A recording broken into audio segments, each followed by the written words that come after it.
Hey, and welcome back to our channel. We've got another incredible story lined up for you, and we hope you enjoy every bit of it. So without further delay, let's dive right in.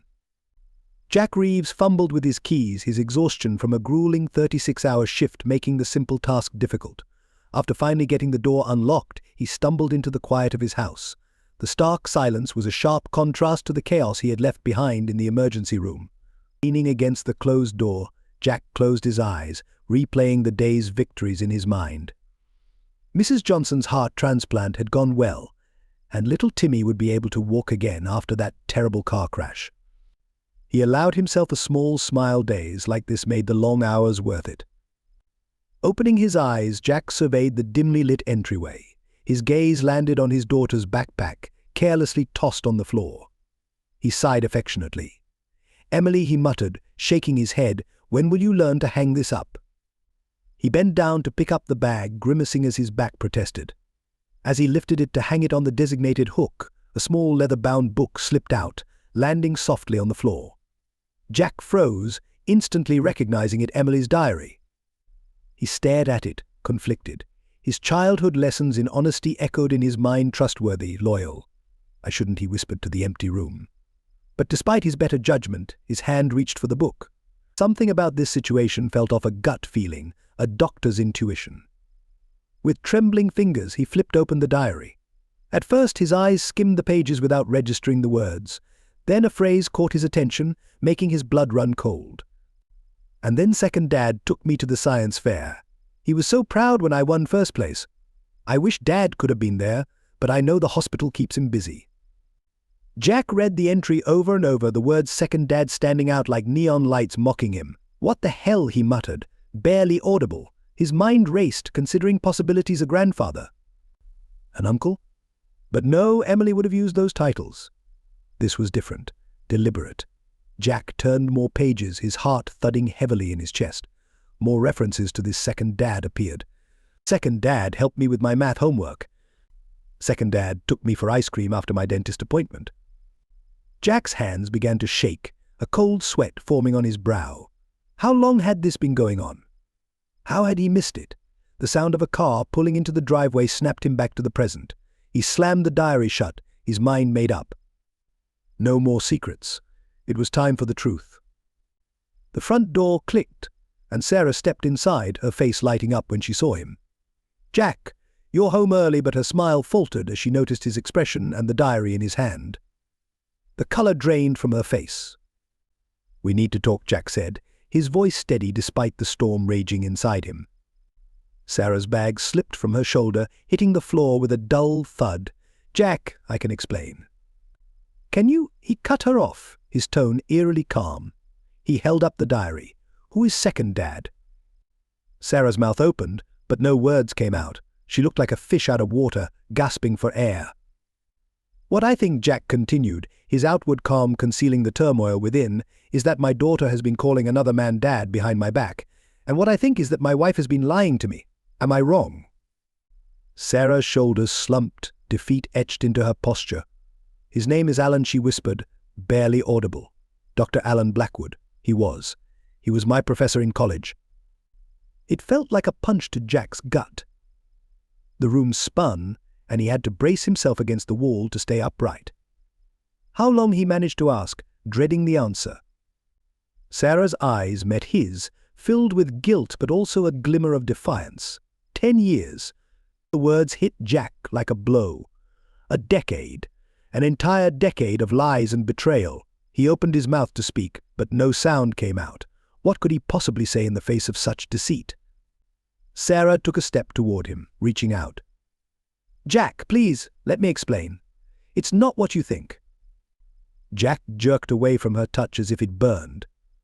"Not what I think," he spat, his calm finally cracking. "What am I supposed to think, Sarah? That you've been having an innocent tea party with your old professor for 10 years? That you just forgot to mention it?" Sarah flinched at his words. "I never meant for it to go this far. It just happened." Jack's bitter laugh echoed through the room. "Things like this don't just happen, Sarah. You made a choice. Every time you met him, every time you lied to me, Every time you let our daughter call him Dad, you made a choice. The sound of the front door opening cut through the tension. Margaret, Jack's mother, walked in, arms full of groceries. Her smile froze when she saw the scene unfolding before her. "Jack? Sarah? What's going on?" she asked, her eyes darting between them. Jack turned to answer his mother, but something in her expression stopped him. A flicker of guilt crossed her face. His eyes narrowed. "You knew," he said, his voice thick with disbelief and anger. Margaret set the groceries down, her hands trembling. "Jack, please let me explain." "Explain what?" Jack's voice rose, filling the room. "That you've been covering for Sarah? That you've been lying to me, too?"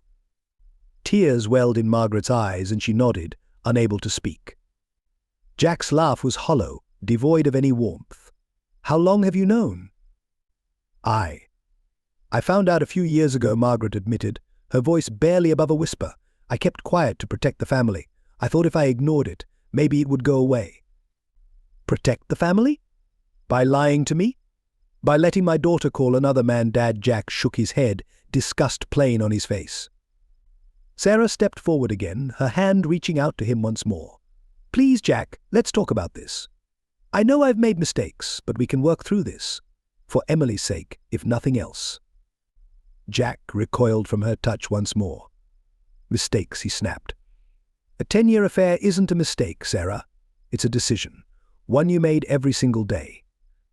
He turned towards Margaret, anger boiling beneath the surface. You're supposed to be my mother. How could you hide this from me?" Margaret's tears fell freely now. "I'm so sorry, Jack. I thought I was doing what was best. I didn't want our family to fall apart." "Well, congratulations," Mum, Jack said with bitter sarcasm. "You've achieved exactly that. Our family isn't just torn apart, it's destroyed with that." He pushed past both of them, heading toward the stairs. He needed to be alone to process this betrayal that seemed to seep into every part of his life. "Jack, wait," Sarah called after him. "Where are you going? We need to talk about this." Jack paused mid-step but didn't turn around. "I'm going to check on our daughter, the only person here who hasn't been lying to me for years," he said coldly, his voice void of emotion. "Don't follow me. I can't even stand to look at either of you right now." As he climbed the stairs, he could hear Sarah's muffled sobs and his mother's feeble attempts at comforting her, but he felt nothing. The shock and betrayal were too overwhelming, and he wasn't sure if he'd ever be able to feel anything for them again. In the days that followed, Jack's world began to crumble. He immersed himself in his work, performing back-to-back surgeries with laser focus. The operating room became his refuge, the one place where the chaos of his personal life couldn't reach him. His colleagues noticed the change. Where warmth once filled his eyes, there was now only a hard, determined stare. His usual easy smile had become a line of pure concentration, but they assumed it was just his legendary commitment to his job, unaware of the storm brewing beneath. Dr. Thompson, the head of surgery, stopped Jack in the hallway after his third shift in a row. "Jack, you've been here for 72 hours straight. You need to go home and get some rest." Jack's smile didn't reach his eyes as he replied, "I'm fine, sir. There's always more work to be done." Dr. Thompson frowned, worry creasing his forehead. "Jack, I admire your dedication, but you're no good to your patients if you're burnt out. Take a break, that's an order." Jack nodded, knowing he couldn't argue, but the idea of going home filled him with dread. Home was no longer a place of comfort, it was a war zone. As he drove back, his mind drifted to the inevitable confrontations awaiting him. Sarah had been trying to corner him for days, attempting to explain, to justify her actions. But how could she justify years of deceit? He pulled into the driveway, steeling himself for what was to come. As soon as he walked through the door, Sarah was there, her eyes red and swollen from crying. "Jack, please," she began, her voice hoarse. "We need to talk about this. I know I was wrong, but you have to understand I was alone. You were always at the hospital." Jack's gaze was icy as he stared at her. "So your solution was to sleep with your professor? To let him pretend to be our daughter's father? Explain to me, Sarah, how am I supposed to understand that?" Sarah flinched at his words. "I never meant for it to go this far. It just happened. Alan was there when you weren't." He listened. "And I didn't." Jack's voice rose. "I was saving lives, Sarah. I was working to support our family, and all the while you were playing house with your lover." Sarah's face crumpled. "It wasn't like that, Jack. I love you, I've always loved you. Alan was. He was a mistake. A terrible mistake. Jack shook his head, disgust etched across his face. A mistake is forgetting to pick up groceries, Sarah. A mistake is being late for dinner. What you did, that wasn't a mistake. It was a choice. A choice you made, day after day, for 10 years. He pushed past her, heading upstairs to see Emily, the only person in the house who hadn't betrayed him. He found Emily sitting alone in her room, her eyes puffy from crying. His heart broke at the sight. He hadn't even considered how all of this was affecting her. "Hey, sweetheart," he said softly, sitting beside her on the bed. "How are you holding up?" Emily's lip trembled. "Is this my fault, Dad?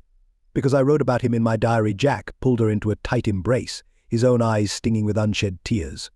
"No, absolutely not. This is not your fault, Emily. This is about choices the adults made, not you." Emily clung to him, her small body shaking with sobs. "I'm sorry, Dad. I'm so sorry. I didn't mean to call him Dad." He said it would make Mum happy. Jack's jaw clenched, but he kept his voice gentle. "You have nothing to be sorry for, Emily. You did nothing wrong. The adults in your life were the ones who messed up. But I promise you we're going to fix this somehow." As Emily's sobs quieted, Jack felt a renewed sense of purpose. He would get through this for her. He didn't know what the future held, but one thing was certain: he would do whatever it took to protect his daughter from the fallout of this betrayal. Later that evening, as Jack sat in his study, trying to make sense of the chaos his life had become, his phone rang. He didn't recognize the number, but something urged him to answer. "Hello." "Jack, it's Alan Blackwood." Jack's grip tightened around the phone, his knuckles turning white. The voice on the other end was calm, almost condescending. It took everything in Jack not to hang up immediately. "What do you want?" he managed to say through clenched teeth. "I think it's time we discuss this situation like adults, don't you?" Blackwood's tone was infuriatingly casual, as though they were discussing something trivial. Jack's jaw clenched so tightly he thought his teeth might crack. "Fine," he spat. Name the time and place. As he hung up, Jack's mind was already forming a plan. This wasn't over. Not by a long shot. Blackwood might think he had the upper hand, but Jack was just getting started. He would protect his daughter, salvage what was left of his family, and make sure Blackwood paid for his part in this betrayal. The road ahead was uncertain, full of challenges Jack never thought he'd have to face, but he was no stranger to adversity. He had fought to save lives against impossible odds in the operating room, and now he would fight for his family, his daughter, and his sense of self. As he looked out at the setting sun, Jack felt a strange calm wash over him. The emotional storm that had raged inside him for days quieted, replaced by a determined resolve. Whatever came next, he would face it head-on. He was Dr. Jack Reeves, and he didn't back down from a fight. The piercing sound of ambulance sirens echoed through the night, growing louder as they approached County General Hospital. Dr. Jack Reeves stood at the entrance of the emergency room, his face set in grim determination. A call had come in just 15 minutes earlier, a horrific multi-car crash on the highway, with multiple victims in critical condition. All hands were needed as the first ambulance screeched to a stop. Jack's mind snapped into sharp focus as the chaos in his personal life faded into the background. Here, in this moment, he was Dr. Reeves, trauma surgeon, and nothing else mattered. "What have we got?" Jack demanded as the EMTs hurried the first stretcher toward him. "Male, mid-30s, severe head trauma. Possible internal bleeding," one of the EMTs replied quickly. BPs dropping fast. Jack's hands were already working, assessing the patient as they wheeled him inside. "Get him 2 or 3 and page Dr. Sanderson for a neuroconsult. Move." For the next few hours, Jack was a whirlwind, moving swiftly from one critical patient to the next. He barked orders, performed delicate surgeries, and made split-second decisions that determined whether someone lived or died. In or two, his hands were deep inside a patient's chest cavity when he felt a bead of sweat trickle down his forehead. "Suction," he ordered, his voice calm despite the pressure in the room. As he worked to repair the torn aorta, his thoughts briefly drifted to Sarah and the betrayal that had shattered his life. He forced the thought away, focusing entirely on saving this life. He couldn't fix his marriage, but he could save this patient. Hours blurred together as Jack moved from one emergency to another. He was vaguely aware of the nurses whispering in awe at his endurance and unwavering focus. Let them talk. This was what he was made for. As the crisis began to subside, Jack stepped out of the awe, peeling off his blood-stained gloves. He rolled his shoulders, feeling exhaustion creeping in, But there was no time to rest. More patients needed him. He was heading toward another operating room when a familiar figure in the hallway caught his eye. His steps hesitated when he recognized Dr. Blackwood, the man who had pretended to be a second father to his daughter for years. Blackwood stood casually with another doctor, chatting as if he hadn't torn apart a family, as if he belonged there. Their eyes met across the busy ear, and Blackwood's lips curled into a smug smile that made Jack's blood boil. Jack's fists clenched at his sides as the urge to wipe that smile off Blackwood's face grew stronger. For a fleeting moment, Jack imagined himself striding across the room, grabbing Blackwood by his collar, and slamming him into the wall. He could almost hear the satisfying crack of the man's nose breaking under his fist. But a nurse's voice broke through his violent daydream. "Dr. Reeves, we need you in or for?" It's critical. Jack blinked, the red haze lifting from his vision. He took a deep breath, unclenching his fists, and with one final icy glare at Blackwood, he strode toward the oar. He had lives to save. Blackwood could wait. As Jack scrubbed in for yet another surgery, he forced himself to focus, channeling all his anger, hurt, and betrayal into his work. This was what he could control. This was what he did best.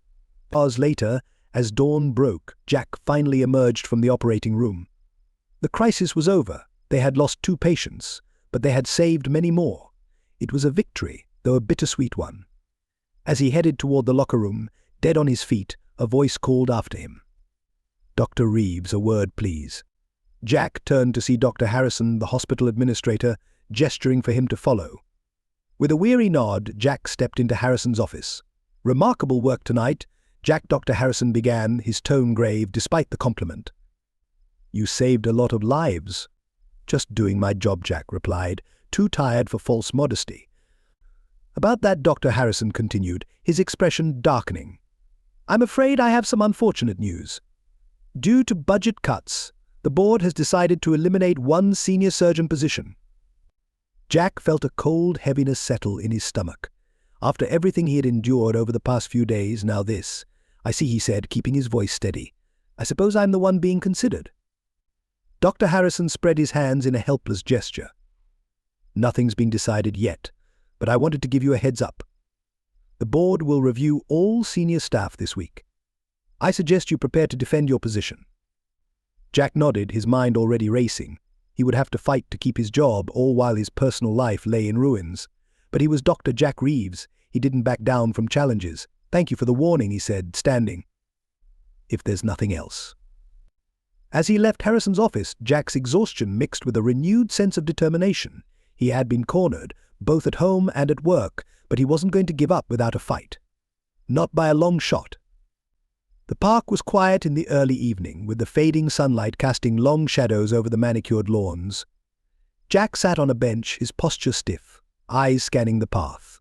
He checked his watch again. Blackwood was late, as usual. Typical. Just as Jack's frustration peaked, a figure appeared on the path. Dr. Alan Blackwood strolled leisurely toward the bench, his silver hair catching the last rays of sunlight. His casual, unhurried walk made it seem like he was out for a pleasant evening stroll, rather than about to confront the man whose life he'd destroyed. Jack's jaw clenched as Blackwood approached. The man's relaxed demeanor, the smug air of superiority, made Jack's blood boil. But he forced himself to remain seated, to stay calm. He wouldn't give Blackwood the satisfaction of seeing him lose control. "Jack, my boy," Blackwood greeted, his tone patronizing. "Good of you to meet me. Beautiful evening, isn't it?" Jack said nothing, simply gesturing for Blackwood to sit. The older man lowered himself onto the bench, carefully arranging his expensive coat. "Now then," Blackwood began, a condescending smile playing on his lips. "I think it's time we talk this over like reasonable men, don't you?" Jack remained silent, his gaze fixed on Blackwood's face. Let him talk. Let him bury himself. Blackwood, undeterred by Jack's silence, continued. "I understand you're upset. It's a natural reaction, but if you look at the situation objectively, you'll see there's a way for all of us to benefit." Jack raised an eyebrow slightly, the only indication of his disbelief. Benefit? From his wife's infidelity? From the destruction of his family? He was curious to hear how Blackwood would spin this. "You see," Blackwood continued, warming to his theme, "Sarah and Emily need me. I've been in their lives for years now, and you, Jack, well, let's be honest. Your work keeps you away a lot. They need someone steady, someone who's there for them. Jack's fists clenched tightly, his knuckles turning white, but still, he said nothing. What I'm proposing, Blackwood leaned in, his voice lowering conspiratorially, is an arrangement. I'll continue to be there for Sarah and Emily whenever you can't be. Think of it as a support system for your family. The audacity of Blackwood's suggestion left Jack speechless for a moment. But then, something inside him shifted. The hot fury that had been burning in his chest cooled into a cold, controlled anger. An arrangement, Jack said softly, as though testing the word. That's an interesting proposal, Alan. May I call you Alan? Blackwood nodded, relief flashing across his face, as if he thought Jack was beginning to agree. Let me offer you an arrangement of my own, Jack continued, his voice still dangerously soft. Here's what's going to happen. You're going to walk away from Sarah, from Emily, from my family. You're going to disappear so completely, it'll be as if you never existed. Blackwood's smug smile faltered. Now, Jack, be reasonable. I'm not finished, Jack cut him off, his tone leaving no room for argument. If you don't, I will ruin you. I'm reporting you to the university's ethics board. I have proof of your inappropriate relationship with a student. Yes, Alan, I have evidence, and I will ensure that your academic career ends in disgrace. Jack's voice was cold and determined as he outlined his plan in meticulous detail. Blackwood's face turned pale as the weight of Jack's words hit him. The older man's arrogance melted away, replaced by a dawning fear as he realized just how precarious his situation had become. You can't. Blackwood started, but Jack cut him off. I can, and I will, unless you do exactly what I tell you. Blackwood's mouth opened and closed like a fish gasping for air, but no words came out. His eyes darted around, desperate. But what about Sarah? What about Emily? He finally managed to choke out. Jack stood tall, towering over the man seated in front of him. What they need, he said icily, is for you to disappear. You've done more than enough damage. It's time for you to go with that. Jack turned and walked away, leaving Blackwood sputtering empty threats and pleas behind him. Jack didn't bother to look back. He knew he had won. As Jack strode out of the park, he felt a sense of relief for the first time since learning of Sarah's betrayal. Blackwood had thought he was in control, but Jack had just proved how wrong he was. Now, it was time to shift his focus to the next fight. His career at the hospital was hanging by a thread, and Jack had no intention of losing that battle as well. With a newfound resolve, he headed home to prepare for the challenges ahead. The room was quiet as Jack Reeves approached the podium. The review board members sat before him, their faces blank but their scrutiny heavy. Jack could feel the pressure of what was at stake, but he took a deep breath and centered himself. He had spent the last week meticulously preparing, combing through hospital records, analyzing efficiency data, and crafting a proposal that not only defended his position but promised to revolutionize the emergency department. Ladies and gentlemen of the board, Jack began, his voice steady and filled with confidence. I stand here today not just to protect my job, but to present a vision for the future of our emergency room. As he continued with his presentation, Jack noticed a shift in the board members' expressions. They moved from polite interest to genuine engagement as he laid out his plan to increase our efficiency while reducing costs. His words painted a picture of a streamlined, cutting-edge emergency department that would set new standards for patient care.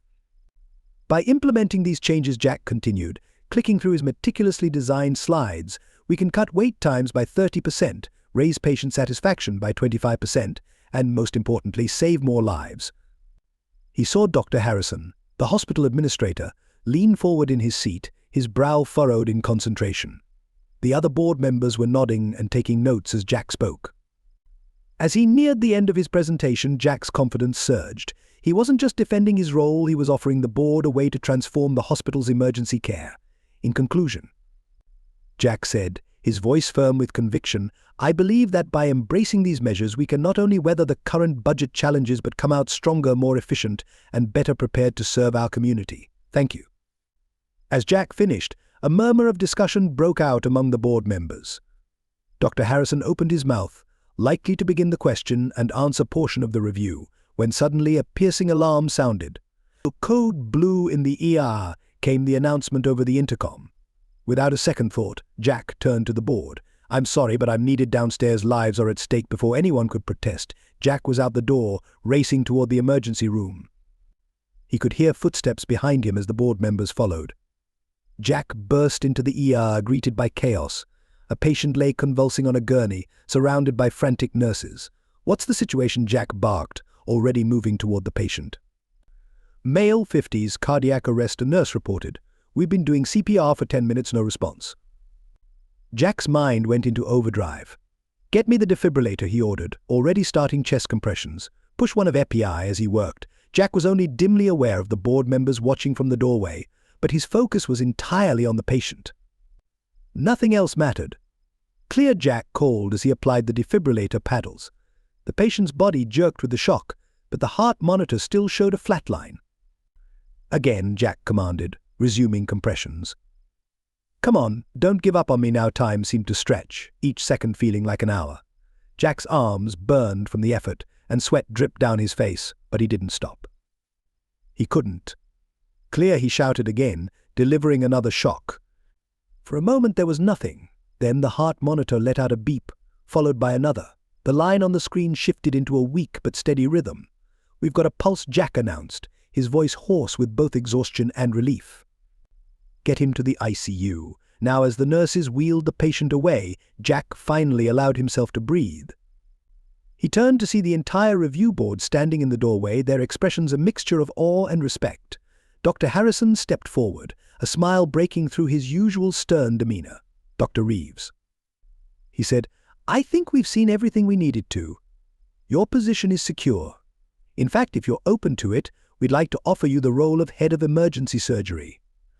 Jack blinked, the words taking a moment to sink in through the post-adrenaline haze. "Thank you, sir," he managed to say. "I'd be honored." As word of Jack's promotion spread through the hospital, he found himself surrounded by congratulations. Nurses clapped him on the back, and his fellow doctors shook his hand. In that moment, Jack felt a sense of pride and accomplishment he hadn't experienced in a long time. But even as he accepted the accolades, a part of his mind was already moving forward. He had secured his future at the hospital, but there was still unfinished business in his personal life. He had no intention of letting Blackwood or Sarah off the hook. As Jack headed to his office to change out of his sweat-soaked scrubs, his thoughts turned to the next step.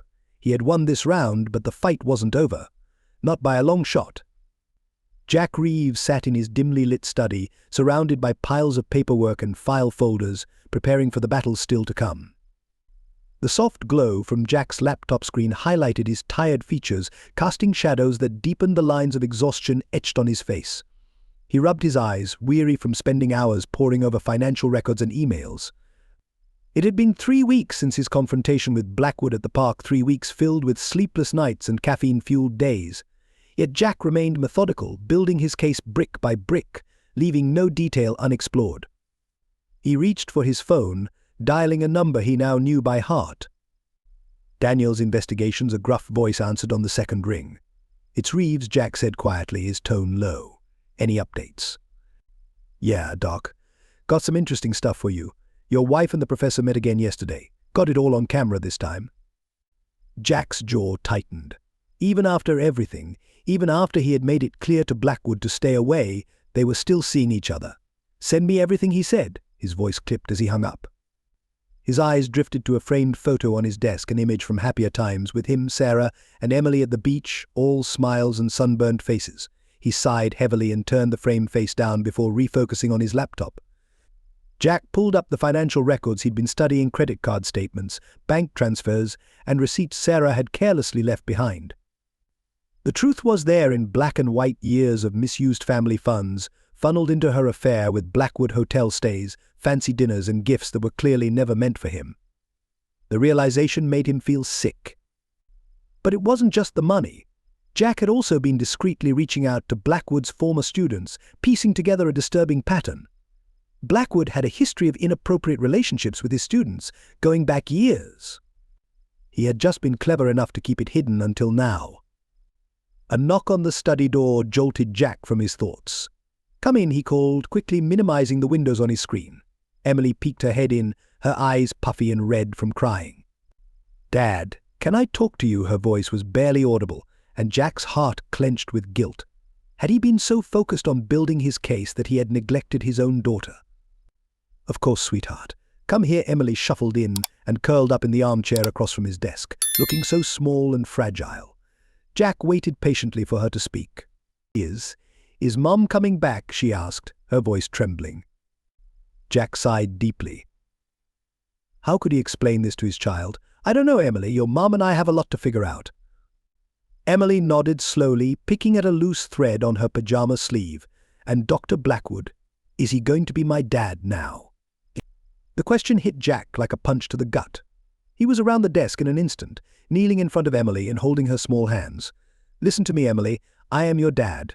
The only dad you'll ever need. No one, not Dr. Blackwood, not anyone will ever change that. Do you understand?" Emily nodded again, tears spilling from her eyes. Jack pulled her into a tight hug, his own eyes stinging as he held her. In that moment his resolve solidified. He would see this through, not just for himself, but for Emily. Later that night, after Emily was in bed, Jack found himself staring at his phone once more. He scrolled through his contacts, his finger hovering over a name he hadn't dialed in years: Mike Haynes, his oldest friend and a detective with the police department. Before he could change his mind, Jack pressed the call button. Mike's voice was surprised but warm. "It's been a while, buddy. Everything okay?" Jack took a deep breath. "Mike, I need your help. And I need a friend." For the next hour, Jack poured out the whole sordid story: the affair, the betrayal, the evidence he'd been gathering. Mike listened quietly, only interrupting to ask a few questions for clarification. When Jack finished, there was a long pause on the other end. "Jesus," Mike finally said, "I had no idea. Why didn't you call me sooner?" "I don't know," Jack admitted. "Pride, maybe? Shame? I thought I needed to handle it on my own." "Well, you're not alone anymore," Mike said firmly. "What you're doing building this case, it's smart, but you need to be careful. This Blackwood guy sounds like a real piece of work, and if he's as connected as you say, he could be dangerous." Jack nodded, even though Mike couldn't see him. "I know. That's why I called. I need your advice, legal advice, sure, but I also need to know I'm not crazy, that I'm doing the right thing here." "You're not crazy," Mike reassured him. "From where I'm sitting, you're handling this as well as anyone could, but you've got to be ready for how ugly this might get. Are you sure you want to go through with this?" Jack's eyes drifted to the photo frame still lying face down on his desk. For a moment he saw Emily's tear-streaked face in his mind. His jaw tightened. "I'm sure," he said quietly. "I have to do this. For Emily, if nothing else."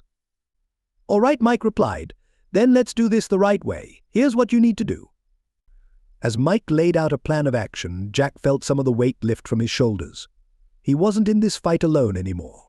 With Mike's help, he would make sure that Blackwood and Sarah faced the consequences of their actions. The battle wasn't over, but Jack Reeves was finally ready to make his next move. The conference room at the Hilton was suffocatingly silent. Jack sat at the head of the long table, his expression unreadable. Beside him, Mike Hawkins sat with a thick folder of evidence in front of him. Across from them, Sarah fidgeted anxiously, her eyes darting between Jack and the door. The tension ratcheted up a notch as the door swung open and Alan Blackwood walked in, his silver hair impeccably styled, a confident smile plastered on his face. That smile faltered when he took in the scene before him. "What's going on here?" Blackwood demanded, his eyes narrowing when he spotted Mike. "Who's this?" "Please, Alan, have a seat," Jack said, his voice unnervingly calm. "Everything will be explained shortly." As if on cue, the door opened again, and 3 more people entered: a distinguished older man, a woman around Blackwood's age, and a sharp-looking man in an expensive suit. "Dean Hartley," Jack said, nodding to the elderly man.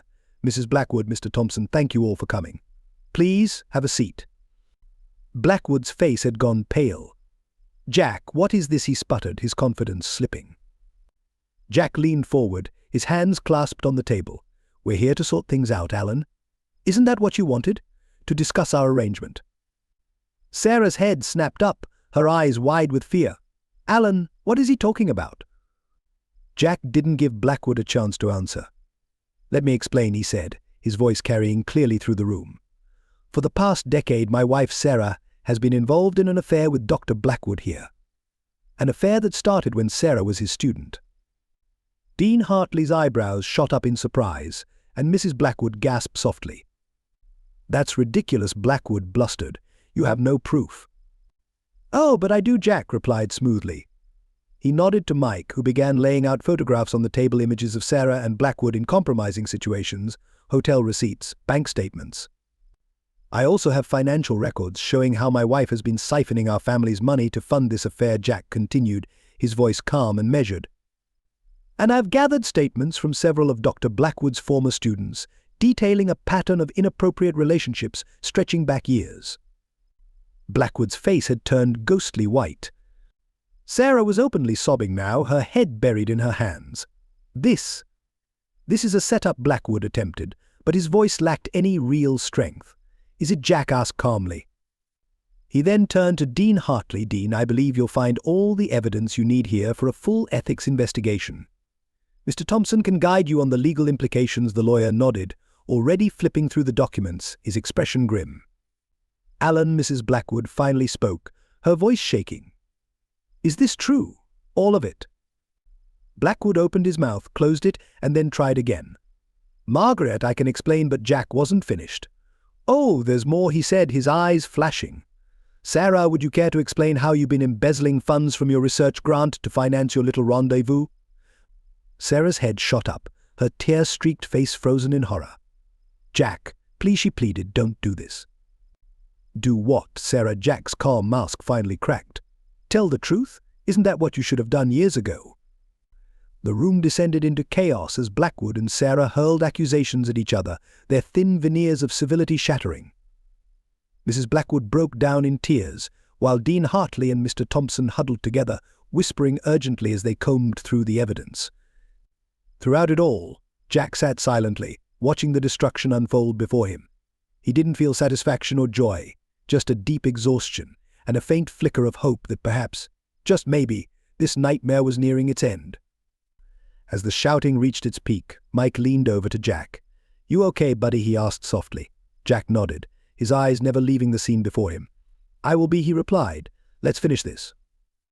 With that, Jack stood, his presence alone silencing the room. "I think we're done here," he said, his voice slicing through the tension. "Dean Hartley, Mr. Thompson, I trust you have what you need. Mrs. Blackwood, I'm sorry you had to learn about this way." He paused, locking eyes with his tearful wife. "Sarah, I'll have my lawyer contact you about the divorce proceedings." Without another word, Jack turned and walked out, Mike following closely behind. As the door clicked shut behind them, the chaos erupted once more, but for the first time in months Jack felt a measure of peace. The trap had been sprung, and now all that remained was to manage the fallout. The university auditorium was packed, a low hum of conversation filling the air. At the front, a panel of stern-faced administrators sat behind a long table, and in the center, looking small and defeated, sat Dr. Alan Blackwood.